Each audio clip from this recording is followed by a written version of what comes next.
اهلي اهلي اهلي اهلي. اوه اوه اوه اهلي اهلي اهلي اهلي اهلي اهلي.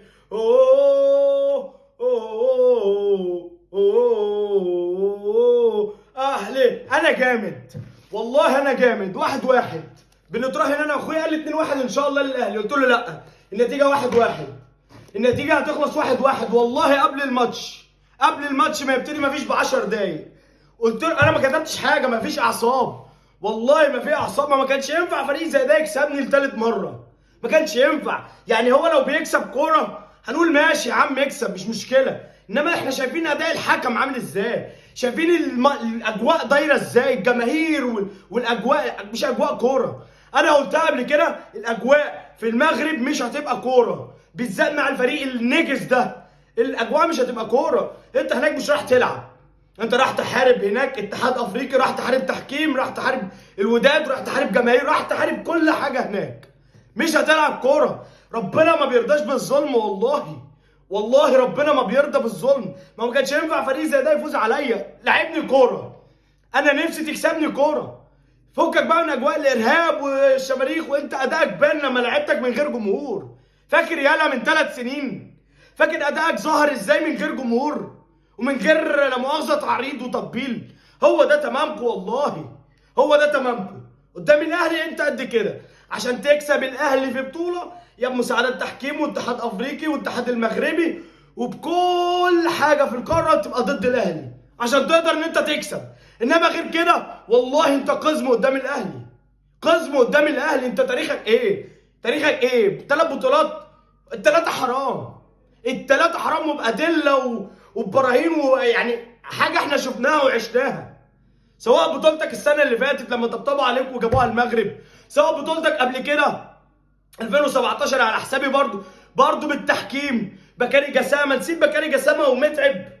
هو ده تمامكم، هو ده تمام الوداد. انتوا ما تلعبوش كوره، انتوا ما تلعبوش كوره. اجواءكم مش اجواء كوره، هي دي اجواءكم، اجواء ارهاب ورعب وبص، مش كوره مش تشجيع. هي دي المغرب، هي دي المغرب. اهم حاجه بس الاوناجم وحميد احداد، ايه رايكم؟ يعني اوناجم اتعلم عليه لما كان في الزمالك، حميد احداد اتعلم عليه لما كان في الزمالك، راح الرجاء خسر السوبر من الاهلي. حميد احداد خسر مع الرجاء السوبر من الاهلي. قام جه الواد اللي عمال يلف على فرق المغرب. انا مش فاهم ده، انت يا ابني ما تقمت في الفريق برضه، خد على عينه، خد على، شوف غل مهما تغل، بس اراده ربنا والله فوق كل شيء. لا فنيات بقى ولا هنتكلم، لان ما فيش فنيات في الماتش ككوره، ما فيش فنيات. يعني الاهلي خلص الماتش ده 4، تقول لي يا عم انت عبيط ازاي؟ اقول لك شوف الماتش في اخر 5 دقايق الاهلي راح بكام كوره. ما عندناش مهاجم، ما عندناش لعيبه، ما عندناش وينجات، بس الحمد لله انا مبسوط كده، انا مبسوط كده ومتكيف ناو كده. ما دام دي عندنا، والاحتفاظ باللقب خلاص. اللقب ده النادي الاهلي بيفوز بيه لثالث نسخه، لثالث نسخه. هيحتفظ بالنسخه الاصليه، ودي مش اول مره في تاريخ النادي الاهلي.